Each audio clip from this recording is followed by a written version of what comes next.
Nous sommes en compagnie de Ross McInnes, le président du conseil d'administration de Safran Group et également le représentant spécial du ministre pour l'Australie. Merci de nous accueillir. Je suis ravi de m'adresser à vos lecteurs et internautes. Est-ce qu'il y a un avant et un après Submarines? Est-ce qu'on a déjà des conséquences maintenant sur d'autres secteurs? Est-ce que la perception de l'Australie sur la France est totalement différente? Vous le savez bien, et vos lecteurs le savent également, que la présence d'entreprises françaises en Australie est énorme.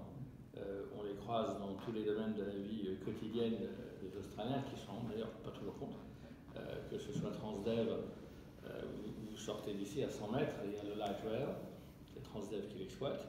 Vous prenez le tram à Melbourne, c'est Keolis, les ferries, Sydney Ferries également, qui sauf pour ma part sont exploités par Transdev, mais également dans tout ce qui est lié à l'environnement, sujet sur lequel les Australiens sont extrêmement, et à juste titre, sensibles, les activités de Suez, les activités de Bouygues dans la construction et de manière générale l'infrastructure, qu'elle soit de transport ou de construction plus banale, est une force française. Vous ajoutez à ça la pharmacie, les activités vétérinaires et bien sûr, last but not least, comme on dit en français, l'aéronautique et la défense.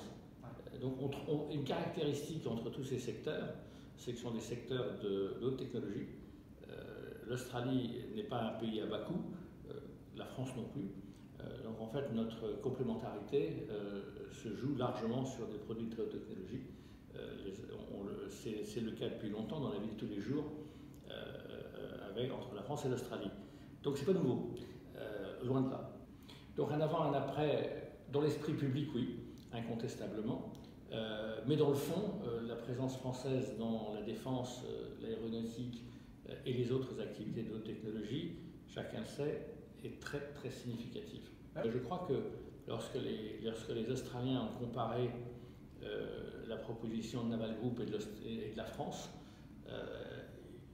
une référence a été faite au succès de tout ce qui est déjà réalisé. Donc il y a les spécificités de ce contrat sous-marin entre la France et l'Australie, ce sont aussi ces transferts de compétences.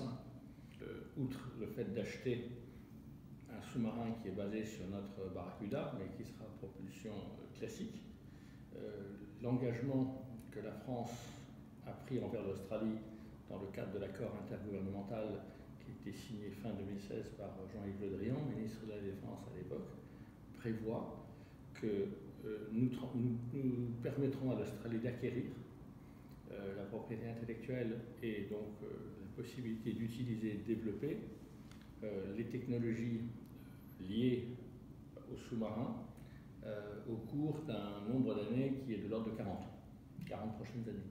Avant tout, il s'agit pour l'Australie de s'assurer qu'elle aura ce qu'il y a de mieux, y compris les évolutions intéressantes des sous-marins construits antérieurement. Il y en aura 12, c'est une très longue période. Le 12e sera probablement très différent du premier. Donc il y a une dynamique qui est instaurée. La preuve en est, je pense que hier, il y a eu un symposium franco-australien sur l'industrie de la défense, avec la présence de la ministre de l'Armée. Quel était l'objectif de ce symposium? Qu'est-ce qu'on peut en retirer de ce symposium? Est-ce que ce symposium aurait pu avoir lieu il y a 5 ans ou il y a 10 ans? Je pense qu'il aurait pu avoir lieu, mais il n'aurait pas attiré grand monde il y a quelques années.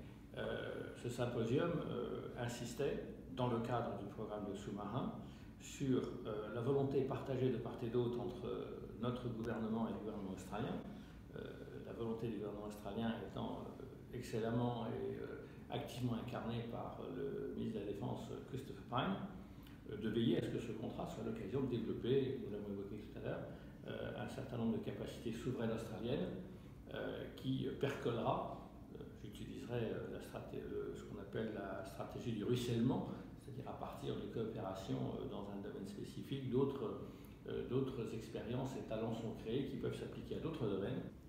Et donc les Australiens souhaitent s'inspirer, si j'ose dire, de notre exemple, de notre succès, sur des bases qui sont semblables d'ailleurs, le talent pool, donc une capacité des Australiens du fait du haut niveau de formation à absorber ces technologies et qui sait où elles les mèneront.